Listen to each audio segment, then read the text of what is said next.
Hola a todos amigos y amigas. Hola a todos amigos y amigas. En este video vamos a explicar algunas cosas sobre la filosofía de la historia de Fichte. Eh, es un autor, es un tema bastante interesante y que a pesar del tiempo en que fue planteada su filosofía, vamos a ver que tiene muchas ideas de profunda actualidad, ¿no? Para presentar este tema, estoy tomando el texto Discursos a la Nación Alemana, ¿no? Uno de los textos más populares, las obras más conocidos de este ilustre filósofo. Y para mi exposición me ayudo con un pequeño PowerPoint, ¿no? Comparto entonces mi PowerPoint y comienzo esta explicación.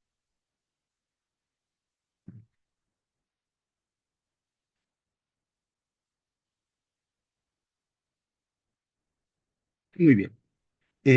Inicio con esta pequeña exposición de los discursos a la nación alemana de Johann Gottlieb Fichte. Eh, Veamos un poco el contexto. Eh, Estamos a principios del siglo XIX y la oleada napoleónica se ha expandido por toda Europa, ¿no? Y Alemania, o lo que hoy en día es Alemania, ha sido subyugada por Napoleón tras la batalla de Jena. De Jena. Y es en ese contexto de una nación alemana, ¿no? Dominada, subyugada por una potencia extranjera, por un imperio extranjero, que en los años de 1800, ¿no? Eh, 1808, en la ciudad de Berlín, Fichte se atreve, digámoslo así, a pronunciar unos discursos bastante nacionalistas, en un contexto, como dijimos, de invasión, ¿no? Invasión extranjera. Sí, aquí hay una grabado, una representación al respecto que muestra al filósofo, ¿no? Ante un auditorio selecto de intelectuales, de sabios alemanes. Una cosa que cabría decir, ¿no? Que este texto se suele entender a la saga del nacionalismo alemán, sobre todo aquel de muy mal recuerdo en el siglo XX. Se lo suele ver a Fichte como un antecedente, ¿no? De este nacionalismo, digamos así, negativo, maligno. Sin embargo, no creo que sea el caso. Hay muchas cosas interesantes, positivas, ¿no? Que podemos tomar de los discursos de la nación alemana sin caer en una lectura, pues, digámoslo así, fascista del texto, ¿no? Y más bien en lo que voy a destacar, comentar de este libro, quiero mostrar que se puede más bien eh, esbozar una lectura decolonial, una lectura del nacionalismo, pero no para formar, pues, alguna potencia fascista, negativa, no, sino por el contrario, en pro de la emancipación, de la lucha que tienen los pueblos, ¿no? Que están más bien oprimidos por potencias extranjeras, por los imperialismos de toda índole, ¿no? Muy bien. El texto tiene muchas ideas, como dijimos, pero sobre todo hay dos ejes centrales que le preocupan destacar a Fichte. Las cuestiones de índole educativa y las cuestiones políticas. En las cuestiones pedagógicas, ¿no? Y educativas, ahí él plantea una reforma de la educación, basándose en las ideas del italiano Pestalozzi, o suizo Pestalozzi, y siguiendo la filosofía de Kant, ¿no?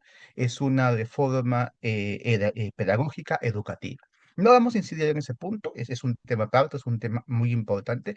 Fichte ve la educación como la manera, la forma de reformar el Estado y con ello el pueblo alemán, ¿no? Es uno de los primeros que plantea la educación para todo el pueblo, ve la educación como una forma de unir a la nación, ¿no? Etcétera. Vamos a centrarnos en las cuestiones políticas del texto y cómo el texto plantea una idea acerca de la evolución histórica del pueblo alemán, cómo interpreta filosóficamente esa historia, cómo le da un sentido, una orientación filosófica, ¿no? Que es un poco lo que hemos venido diciendo, que es la filosofía de la historia en una de sus acepciones. Bien, eh, comencemos con una cuestión muy interesante en el libro de Fichte. el surgimiento y la constitución de lo que es la germanidad, ¿no? Aquello que distingue al alemán como tal. Sí, comenzamos con estas citas. Ahí para mi exposición he tomado varias citas. A ver, el alemán es ante todo una estirpe de los germanos, de quienes hasta aquí eh, a ver, el alemán es ante todo un estirpe de los germanos, de quienes basta aquí con afirmar que fueron quienes tuvieron que conciliar el orden social conseguido en la vieja Europa con aquella auténtica religión conservada en la antigua Asia, y de este modo desarrollar en ellos y a partir de ellos mismos una nueva época en contraste con el desmoronamiento de la antigüedad. ¿Qué significa esto? Fichte y muchos autores junto con él van a ver a los pueblos germanos, ¿no? Los pueblos que estuvieron más allá de las fronteras del Imperio Romano, como aquellos que pueden salvar el espíritu europeo y que pueden conjugar este legado grecorromano con el legado de la religión cristiana. Y para ellos, entonces, estos pueblos nórdicos, germanos, en sentido amplio de la palabra, van a tener esa misión histórica, ¿no? Esa es una cosa que también se ve en Hegel. En su filosofía de la historia también le asigna esta misión a los pueblos germánicos, ¿no? Muy bien. Pero miren, ya para fines de repente más de entender qué se refiere Fichte con esto, vamos a ver que tres son los elementos que constituyen un pueblo, ¿no? El territorio, el espacio geográfico, eh, digamos, el biotipo, ¿no? L- Lo que podemos denominar la raza como cuestiones más biológicas y la lengua, ¿no? Y con la lengua todo el mundo de la cultura, de los símbolos, de la cosmovisión. De los tres, el más importante para Fichte y para darle base a su nacionalismo es la lengua. No va a considerar que hay una raza germánica, una raza alemana, no, no. Y en eso, como que quiero destacarlo, se distancia y se diferencia muchísimo del nacionalismo alemán del siglo XX. Veamos, por ejemplo, este primer pasaje que, miren, más bien se aleja de alguna supuesta pureza racial, ¿no? Leo. De igual manera, debe evitarse atribuir demasiada importancia al hecho de que el linaje germánico se haya mezclado con los habitantes primeros de los pueblos conquistados, pues los vencedores, soberanos y educadores del nuevo pueblo, resultante de la mezcla, no eran sino germanos. Además, la mezcla se produjo en el extranjero con galos, cántabros, etcétera. No fue menor que que la que se produjo en la madre patria con eslavos, de forma que hoy no resultaría fácil para ninguno de los pueblos descendientes de los germanos presentar ante los demás una mayor pureza del linaje. Es decir, no hay forma de destacar, de defender una pureza racial, ¿no? Las mezclas, los cruces entre pueblos, han sido muchos y se pierde aquella, entre comillas, sangre, ¿no? Pureza, ¿no? No, no, el nacionalismo de Fichte va a ir por reivindicar la lengua, ¿no? Algo que, claro, también es problemático, también es una cosa controversial, pero pone en otro horizonte sus ideas nacionalistas. Leamos acá. El segundo, en cambio, es decir, el de la lengua, es de mayor importancia, en mi opinión. Constituye un perfecto contraste entre los alemanes y los demás pueblos de origen germánico. Desde el principio quiero dejar claro una cosa, y es que no se trata de la condición especial de la lengua conservada por esta estirpe, ni de la condición de la otra lengua que se ha aceptado de la otra estirpe, sino solamente de que en un caso se conserva algo propio y en el otro se ha aceptado algo extraño. Tampoco se trata del origen primero de quienes continúan hablando una lengua originaria, sino de que esta lengua haya continuado hablándose ininterrumpidamente, porque más forma la lengua a los hombres que los hombres a la lengua. Esto último es tremendamente importante, ¿no? Esta última idea. Más forma la lengua a los hombres que los hombres a la lengua, ¿no? Hay como una especie de dominio de la lengua sobre el individuo, sobre, digámoslo así, el acto puntual de hablar de la persona, ¿no? No es que la persona domine la lengua, al contrario, la persona, sus actos de habla, ¿no? Su uso del lenguaje más bien se ve condicionado por la lengua, ¿eh? ¿Y qué es lo que significa esto? Que entonces habría que entender que, a ver, como lo pone Fichte en el texto, los demás pueblos de origen germánico, nórdico diríamos, ¿no? Eh, Han de repente contaminado, sí, entre comillas, su lengua con otras influencias, sobre todo las influencias provenientes del latín. Mientras que los pueblos alemanes, el pueblo alemán, había mantenido una lengua pura, una lengua originaria, y la había mantenido en el transcurso de los siglos, ¿no? Había habido un lazo de continuidad. Y esto tiene que ver con toda una concepción que Fichte tiene del lenguaje. Hay toda una filosofía del lenguaje que está presente en este texto y en otros, ¿no? Y en su misma obra, La doctrina de la ciencia, donde un poco la idea sería que hay una especie de vinculación originaria entre las palabras y las cosas, una especie de aprehensión, ¿no? Esencial, que estaría en la base del por qué la lengua alemana es superior, ¿no? Y es una cosa que Fichte sí va a decir en este y otros textos, y es una idea que también comparten Hegel, ¿no? Y otros autores, y es la superioridad conceptual, filosófica de la lengua alemana, ¿no? Una cosa discutible, una cosa controversial, una cosa que hoy en día podemos tomar con pinzas, ¿no? Muy bien. Veamos acá un pasaje acerca de la lengua original. Se consigue fomentar esta actividad viva del pensamiento, incluso cuando el pensar tiene la profundidad y fuerza debidos se hace necesario que se piense y se expresa en una lengua viva. El signo de dicha lengua es asimismo vivo y material, y al representar una y otra vez la propia vida, se apodera de la misma e interviene en ella. El espíritu habla directamente con quien posee una lengua así y se le manifiesta como un hombre a otro hombre. Por el contrario, signo de una lengua muerta no sugiere directamente nada. Para penetrar en la corriente viva de la misma, primero hay que repetirse los conocimientos históricos aprendidos de un mundo muerto, introducirse en una mentalidad extraña. Cuán inmenso tendría que ser el esfuerzo del propio pensar para no agotarse en este largo y extenso campo de la historia, y en último término, no contentarse modestamente con ello. Al poseedor de una lengua viva, cuyo pensamiento no se hace vivo, se le puede inculpar sin más de que no haya pensado. Mismo caso. Al poseedor de una lengua muerta no se le puede acusar de eso sin más ni más. Puede que, en efecto, haya pensado a su manera y que, de acuerdo con ella, haya desarrollado cuidadosamente los conceptos fijados en su lengua. Sencillamente, no ha hecho aquello que, de haberlo conseguido, tendría que ser considerado un milagro, ¿no? En este pasaje vemos que ya va apareciendo el contraste entre lengua viva y lengua muerta. La lengua originaria del pueblo alemán, la lengua que mantiene y forma una unidad cultural, ¿sí? Y la lengua muerta, que aquí Fichte está pensando en el latín, está pensando en una lengua que es extraña, ajena, y una lengua pues que está muerta en el sentido de que ya no genera nada productivo, ya no tiene mayor, digamos así, fuerza vital, ¿no? Y por el contrario, él piensa que esta lengua es aquello que influye de manera negativa en los pueblos cuando se mezcla con algunas otras lenguas que ya existían antes, ¿no? Por ejemplo, un poco pensemos que el francés, el español, ¿no?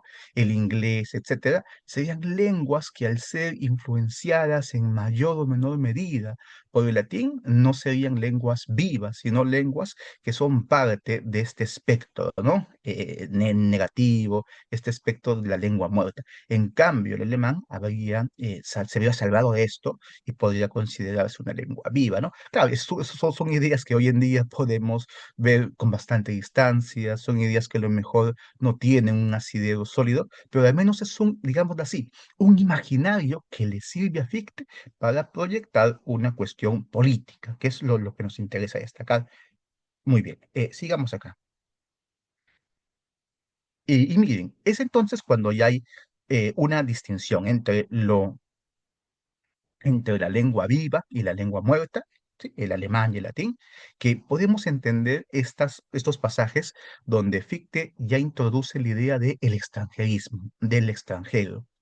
Ya, es cierto, en Fichte hay un montón de cosas que son muy diferentes, muy extrañas al nacionalismo alemán, pero me da la impresión de que sí hay cierta cuota, cierto perfil de xenofobia, ¿no?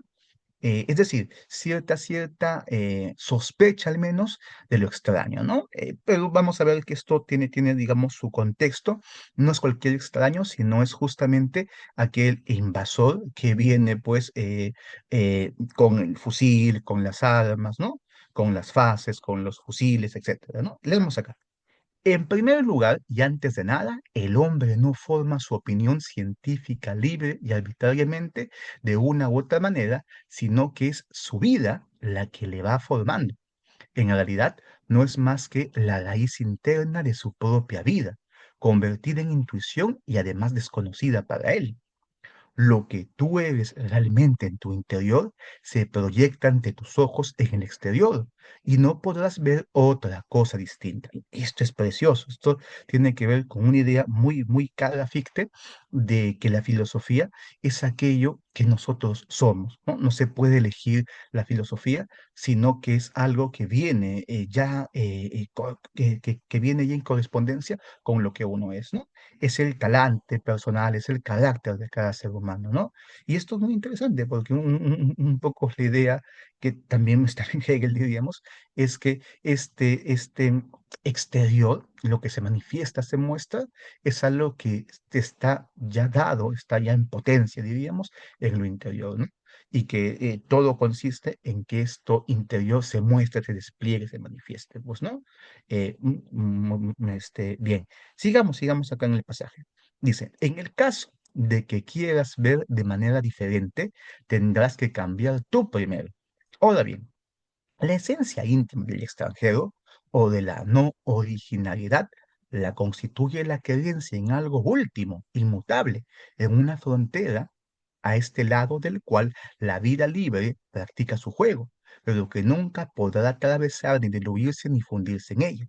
Por eso, esta frontera impenetrable en alguna parte se le presenta necesariamente ante los ojos y solo puede pensar y creer bajo la supuesta existencia de dicha frontera, a no ser que se le cambie toda su esencia o se le extraiga el corazón del cuerpo. Creer necesariamente en la muerte, como principio y fin, como fuente de todas las cosas y con ellas la vida. El extranjerismo, lo extranjero, ¿no? Lo no originario, lo que se contrapone, ¿no? A lo autóctono, a lo indígena, también diríamos, ¿no? En el sentido etimológico, es este extranjerismo que tiene como principal fuente, diríamos, una idea de limitación, una idea de poner cotos, de poner fronteras, una idea de poner una especie de barrera, ¿no? Y esto Fichte lo va a identificar con la idea de la muerte. Y va a decir que lo extranjero puede asociarse a la muerte y lo originario, lo nacional, a la vida, ¿no? A ver, así bien, antes de sacar de repente algo, así tendríamos este esquema, bastante simple de repente, pero lo que muestra el caso, ¿no? Donde lo originario es la lengua viva, el organismo, ¿no? Lo infinito, ilimitado, lo auténtico, lo perfectible, la perfección posible del ser humano, en suma, lo que Fichte valora como la vida. Y miren, a esto se le contrapone el extranjero, el extranjerismo como la lengua muerta, el latín, el mecanicismo, esta concepción mecánica donde todo está programado. Sí, en breve veremos un pasaje. Ya, esto también es producto de esta, digamos, visión extranjera, ¿no? Algo que es limitado, que pone barreras, que pone fronteras, ¿no? Es inauténtico. Y esto es muy, muy interesante, ¿no?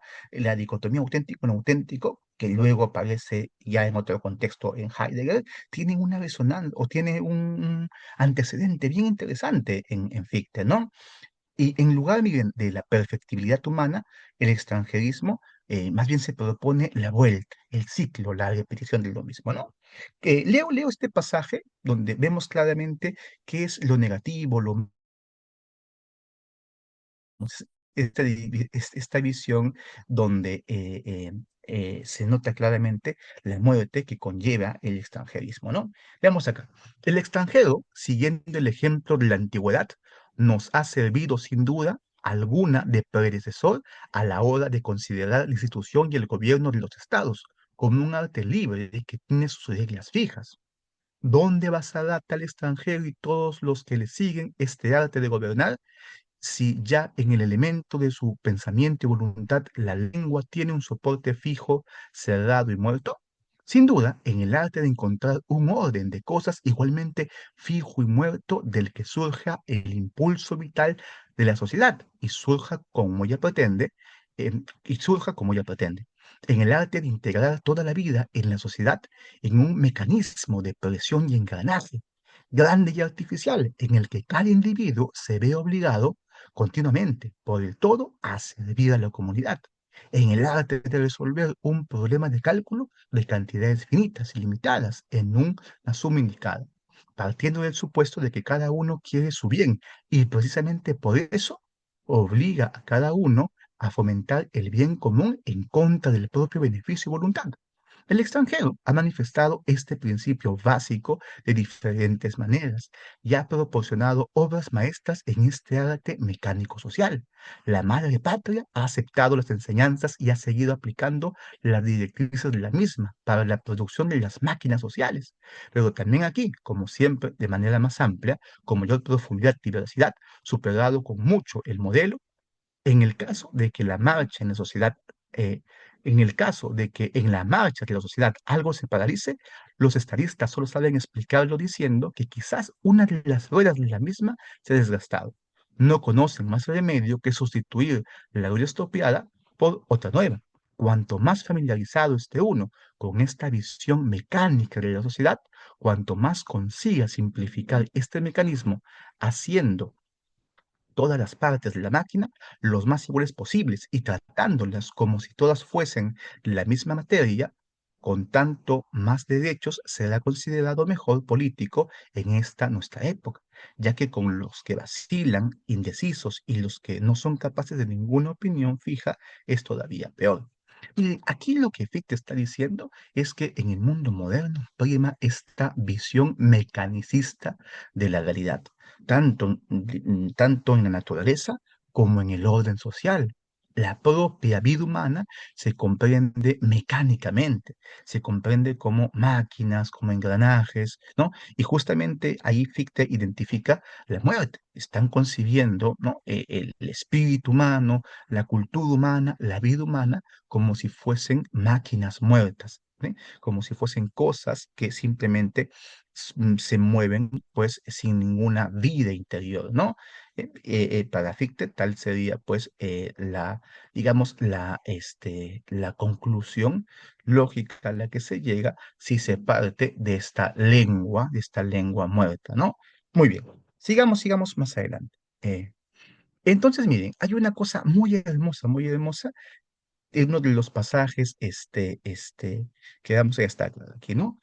Entonces, miren, antes de hacer este video comentario, vi una clase, también está en YouTube, de Mariano Gaudio, ¿no? Donde él destacaba también este pasaje y mostraba que esta idea de Fichte, de quién es el alemán, claro, implicaba pues la etnia, ¿no? La raza, implicaba pues el territorio, la lengua, tan importante para Fichte, pero esto quedaba en segundo lugar porque en última instancia lo alemán tendría que identificarse con una cosmovisión, con una manera de pensar que sea una alternativa civilizatoria a este mecanicismo moderno, a esta consecuencia negativa que conlleva la muerte, ¿no? Leamos acá este pasaje, muy interesante, miren. En la nación que hasta hoy en día se llama a sí misma pueblo por antonomasia, o alemanes, ha irrumpido en los tiempos modernos, por lo menos hasta hoy, la originalidad y se ha manifestado la fuerza creadora de lo nuevo. Por fin, ahora, una filosofía que ha tomado clara conciencia de sí misma le presenta a esta nación el espejo en el cual reconoce con concepción clara lo que hasta ahora ha existido por naturaleza, sin tener verdadera conciencia de ello, y aquello para lo que ella la predestina. Y se le pide que, según esta clara concepción y de manera juiciosa y libre, se convierta de forma total y absoluta en lo que debe ser. Ha de renovar el vínculo y cerrar su círculo. El principio fundamental, según el cual tiene que cerrarlo, se le ha presentado ya. Todo aquel que cree en la espiritualidad y en la libertad de esta espiritualidad y desee su desarrollo eterno dentro de la libertad, no importa dónde haya nacido, ni en qué idioma hable, es de nuestra raza, nos pertenece y se unirá a nosotros. El que cree en el estancamiento, en el retroceso, en la danza circular o sencillamente pone al timón del gobierno del mundo una naturaleza muerta, donde quiera que haya nacido y hable el idioma que hable, no es alemán, es extraño a nosotros y es desear que se separe de nosotros por completo y cuanto antes mejor. ¿Qué les parece, amigos y amigas que nos escuchan, que nos ven por los medios digitales, por YouTube? Este mensaje es increíble. Está diciendo Fichte que el alemán no es el que habla el idioma, no es el rubio de ojos azules, no es el que vive en Berlín, no es el que vive en algún lugar de ese gran país. No, no, sino que tiene que ver con una cosmovisión, con aquella cosmovisión que pone como elemento fundamental la vida y la libertad. Vida contraponiéndose a la muerte del extranjerismo, y la libertad como elemento que veremos en breve surge como resistencia al imperialismo, al colonialismo, ¿no? En este caso francés, pero que Fichte ve su referente inmediato en el imperialismo romano, pues, ¿no? Esto creo que es clave, porque entonces, pues, esta idea de lo alemán no se identifica con un país, no se identifica con un idioma, sino que es algo de carácter cósmico, ¿no? Es la apuesta por unos ideales, pues bastante altos, diríamos, ¿sí? Muy bien, sigamos.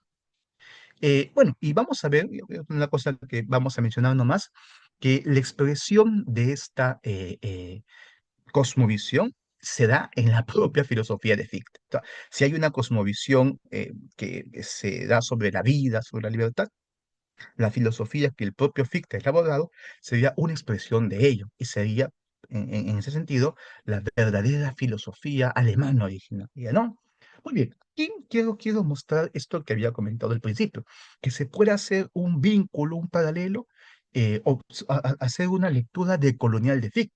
Y el momento que yo releía los discursos de la nación alemana, no dejaba de vincularlo, de pensar que mucho de lo que decía Fichte es muy parecido, muy cercano a lo que en el siglo XX dijo un gran filósofo y activista político como Franz Fanon, ¿no? Veía en los discursos de Fichte paralelos con máscaras negras, máscaras blancas, piel negra, o los condenados de la tierra, pues, ¿no? Bien, por ejemplo, aquí, leamos este pasaje, ¿no? Para un poco ver la cercanía. Dice Fichte. Nos referimos a los romanos, quienes al principio, imitando sin muchos prejuicios a los griegos, se llamaban a sí mismos bárbaros y llamaban bárbara a su propia lengua, que transmitieron luego esa denominación a otros y se encontraron en los germanos la misma fiel ingenuidad en que en un principio mostraron ellos entre los griegos. Los germanos creían que solamente podían liberarse de su barbarie convirtiéndose en romanos. Los inmigrados a antiguas tierras romanas se hicieron romanos hasta donde les fue posible, pero en su imaginación, bárbaro recibió el sentido adicional de vulgar, plebeyo, rústico, y por el contrario, romano se convirtió en sinónimo de selecto.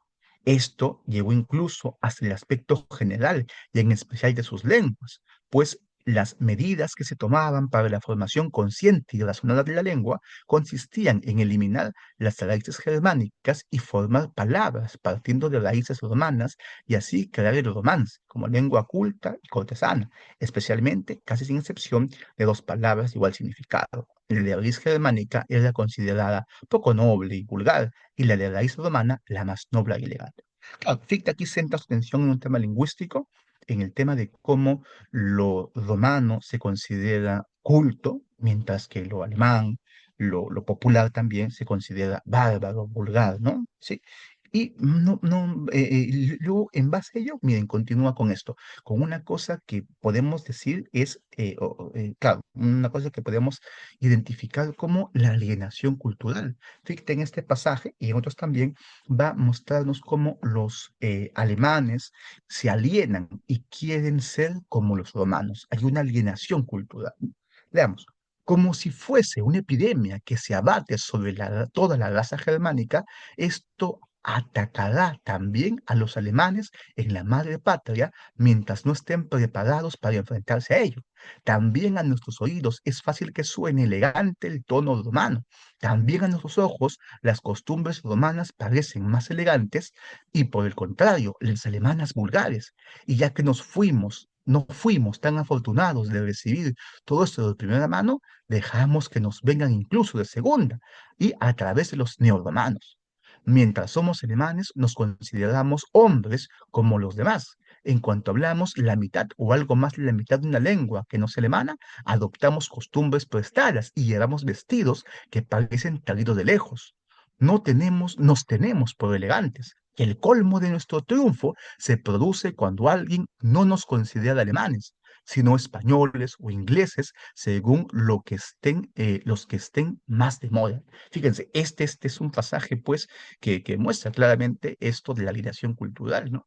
Con esta conquista, influencia hegemónica romana, que también está ahí, fíjate, aludiendo de repente un poco solapadamente a la moda francesa, ¿no? Y cómo digamos, el alemán quiere hacerse pasar por romano o por francés, ¿no? Y que triunfa si no es, y que triunfa cuando no llegan a identificar su condición alemana, ¿no?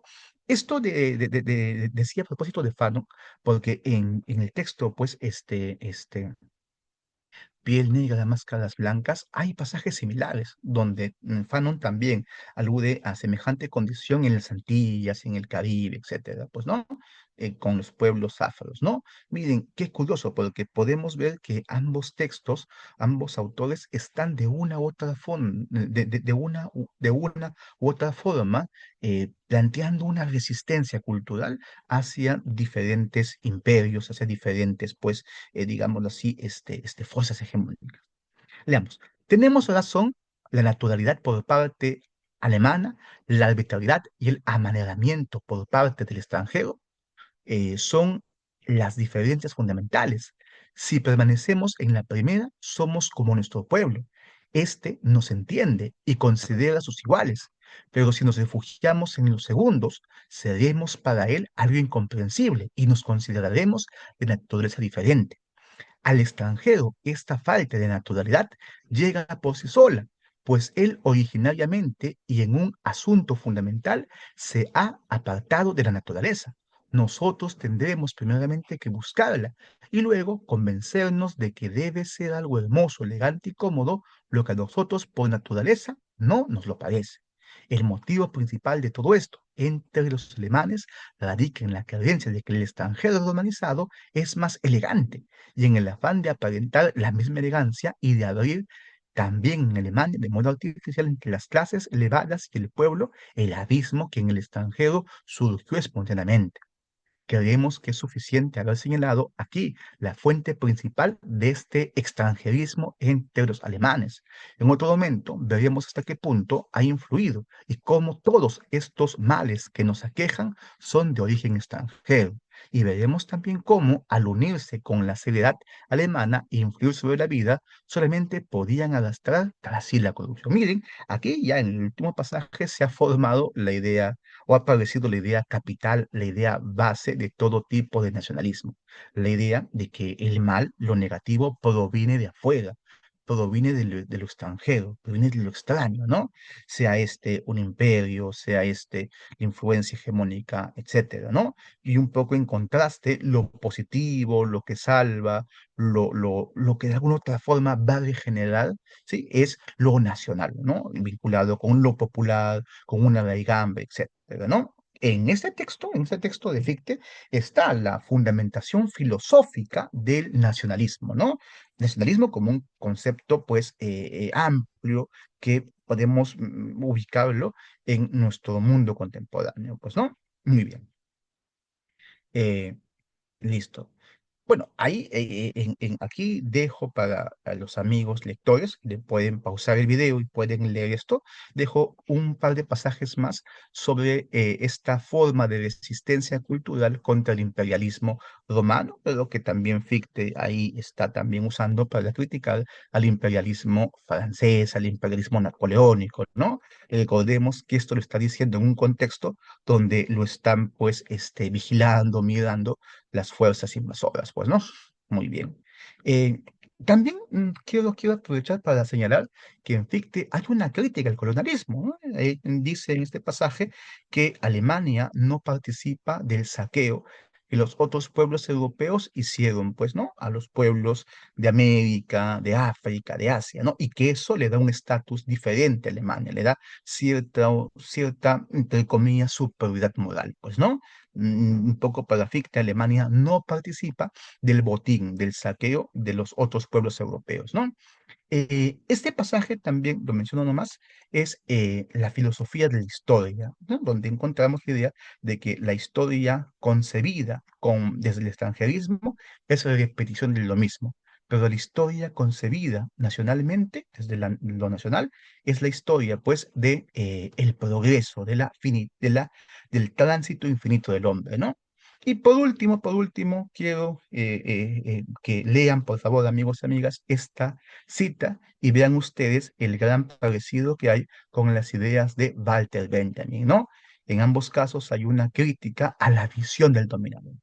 Bien, estimados amigos y amigas, espero les haya gustado este video, espero les haya gustado esta presentación. Si hay algún comentario, los leo y les agradezco mucho si han llegado a esta parte y voy a seguir subiendo más cosas vinculadas con varios temas de filosofía, de actualidad.